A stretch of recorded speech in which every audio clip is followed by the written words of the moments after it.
Allora, siamo sempre qui con il Presidente Marco Maggia. Volevo chiederle una cosa anche alla luce dei messaggi che sono arrivati. L'IVA, me la chiedono poi in generale gli albergatori, ma ancora di più se è un presidio sociosanitario. Perché l'IVA così elevata? Chiedere al governo di intervenire sull'IVA, sgravi fiscali, è possibile o bisogna sempre trovare l'accordo con il comune, Tari, IMU, voi pagate delle cifre da paura? Esatto.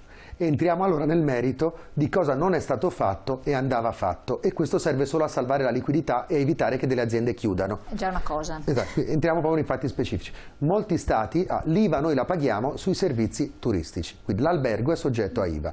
Quando noi eroghiamo fanghi, bagni termali, massoterapia, visite mediche sono servizi esenti IVA, quindi l'IVA pesa sulla parte ricettiva delle nostre strutture e sulla parte cosmesi, benessere, bar, ristorazione. Altri paesi, la Germania, la Spagna, in tempo di pandemia hanno ridotto l'IVA sui servizi turistici per aiutarli. Da noi non è stato fatto.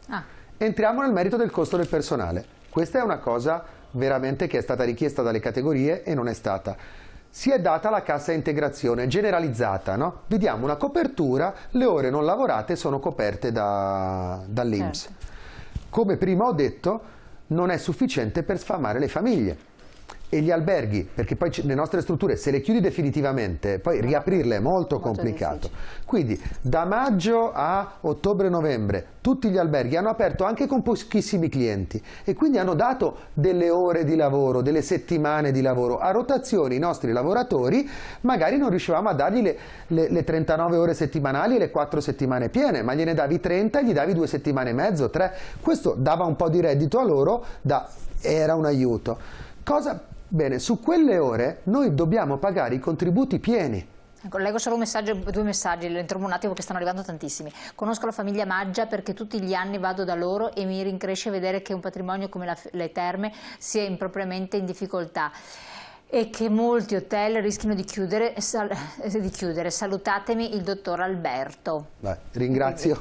Il dottor Alberto è il direttore sanitario dello stabilimento termale Ermitage, porterò i saluti. Comunque sono aperti, mi risulta. Sì. L'altro messaggio era della signora Anna, che se ce lo passa subito la regia così lo leggiamo, che diceva buongiorno Gnano, vengo da Viterbo ad Abano e quest'anno purtroppo non ho potuto, peccato perché è un'isola felice e mi manca tanto Anna. Però poteva venire se ha col certificato medico. Certo. Questo è un altro esempio di persona che non sapeva che poteva accedere. Però un messaggio di speranza, c'è qualcuno in Italia e all'estero, io ho molti tedeschi che mi stanno chiamando, che mi dicono non vedo l'ora di poter tornare, quindi questo obbliga noi a tener duro, cioè e a non chiudere, sì, perché la voglia di terme sta aumentando, quindi ci sarà un momento del ritorno, noi dobbiamo arrivarci vivi. Prima dicevo, se ogni ora pagata da noi, dai miei colleghi, ha voluto dire un risparmio per l'INPS, cioè ogni ora lavorata, pagata dagli albergatori, ha voluto dire per l'INPS non dover pagare l'ammortizzatore.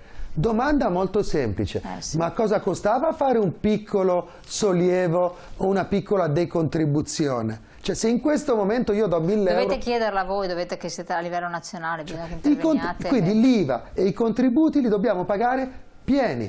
Allora, siccome il tempo vola, guarda, incredibile, mancano pochissimi minuti, rilancio delle terme, è possibile fare delle strategie che possano rincuorare il settore alberghiero termale in qualche modo? Sì. Quali? Cioè 2 parole, velocissimo. 2 parole, serve un tavolo tecnico immediato, voglio essere molto chiaro, la Regione Veneto deve mettere in gioco anche le sue competenze, quindi l'assessore allo sviluppo, l'assessore al turismo e l'assessore alla sanità devono diventare 3 referenti immediati che devono mettersi immediatamente in diretto contatto con le categorie. Non facciamo in Regione Veneto l'errore che ha fatto il governo. Cioè, le categorie economiche e gli imprenditori non sono il problema, sono parte della soluzione. Siccome noi conosciamo il nostro mestiere meglio di chiunque altro, è con noi che si devono affrontare gli elementi della ripartenza. Bene, la domanda c'è, la domanda è costituita da quel bisogno di servizi sanitari extraospedalieri che la pandemia ha dimostrato in tutto il mondo. Sono necessari per la qualità della vita delle nostre popolazioni, che sono popolazioni che invecchiano. Bene, abbiamo un elemento che è innovativo, nonostante abbia secoli di storia. Tuttavia la sanità è gestita in modo diretto e indiretto da normative che sono che attendono la Regione e il Governo. Quelle non le possiamo scrivere noi, dobbiamo sederci al tavolo insieme. Parlate spesso delle problematiche del bacino termale di Abano, ma la Regione non interviene. Nel Veneto le terme sono una vera risorsa eccezionale, appena detto, quindi bisogna sollecitare. L'ultima cosa, chiesta più in diverso modo, ma la buona sostanza è: perché non viene fatta una comunicazione nazionale di tutte le terme dove si evidenziasse il concetto, e perché lo devono fare solo i singoli albergatori qualora hanno delle disponibilità economiche? Ci sono dei luoghi per farlo, qui faccio un appello ai miei colleghi. Noi siamo divisi, anche in ambito della rappresentanza, questa doppia natura turistico e sanitaria fa sì che siamo un po' iscritti a Confcommercio, un po' iscritti a Confindustria.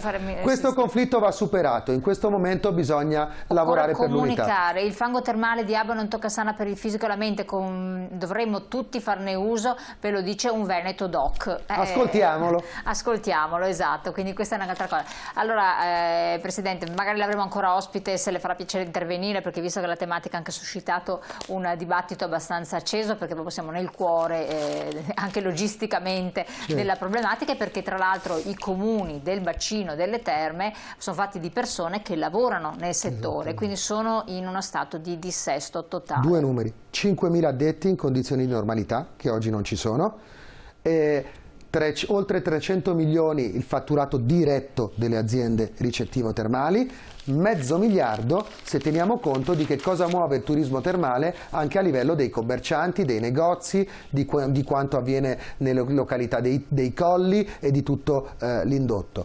Quindi un distretto da $500 milioni di euro non può non essere, come dire, seguito in modo individuale. E la primavera alle porte, non si sa neanche cosa succederà. Un appello: vacciniamo i nostri operatori, dobbiamo dare un messaggio anche agli stati esteri. Quando arriva il vaccino. Siamo presidi sanitari, sento parlare degli ospedali, corretto, delle RSA, corretto, i nostri operatori gestiscono pazienti fragili, sono operatori sanitari, siamo presidi sanitari, attendiamo di sapere quando rientreremo nel piano vaccinale anche noi. Chi lo fa? Lo Stato? La Regione Veneto. La Regione, ecco, questo è un altro appello alla Regione. Allora magari creeremo un incontro anche con la Regione. Grazie ancora Presidente, grazie a voi di averci seguito, di aver interagito con noi con i vostri messaggi, mandateceli, perché poi noi abbiamo modo di interloquire con le parti che sono coinvolte e avere anche delle risposte. Grazie ancora, buon proseguimento, a domani, grazie.